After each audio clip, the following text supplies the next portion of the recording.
August 29th is always a really tough day. It's always a tough day for a lot of people here in New Orleans because it is the date that 10 years ago this city really started to change so drastically and dramatically. But as the years have gone by now, a decade out from the storm, we know that the city has come back in many ways. We know that the people have come back.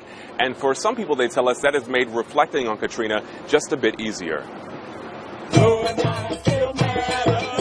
For some, it may seem odd to celebrate on the anniversary of a disaster.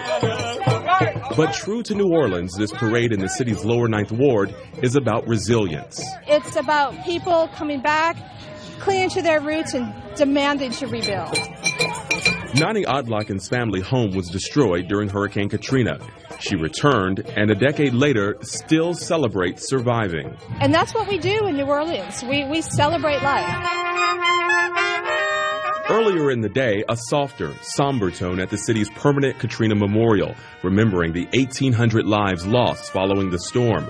Mayor Mitch Landrieu and U.S. House Minority Leader Nancy Pelosi laid a wreath to honor the 30 victims whose bodies were never identified. Every August 29th is painful for Mahassan Muhammad. You know, the devastation to not only our city, the lives lost of our friends and our neighbors, the abandonment by the federal government.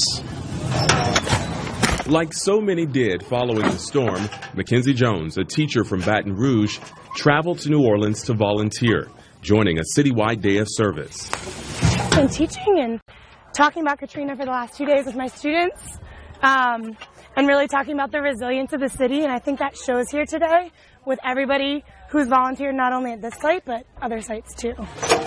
Even with time, many of New Orleans' scars have yet to heal.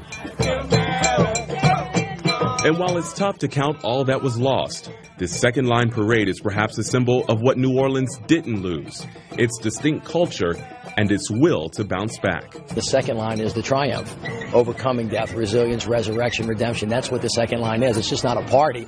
It actually is a way kind of to move through the grief and back into the joy, and that's what second lines are for. And Dale, so this really wraps up really a long week and a really important week for New Orleans. We know earlier this week President Obama was here in town. Yesterday, former President Bush was here, and as we saw before you tossed to me, former President Clinton just left town here not too long ago. So a lot of focus here on this city, and I can tell you that on this nice, warm night, another example of New Orleans coming back is really all the people you see behind me. Right after Katrina, really tourism was wiped out in this city. Now the city counts some 9 million tourists that are coming here every year. Another sign that the city is on its way back. Dale? Jonathan Martin, good to see that second line coming back as well.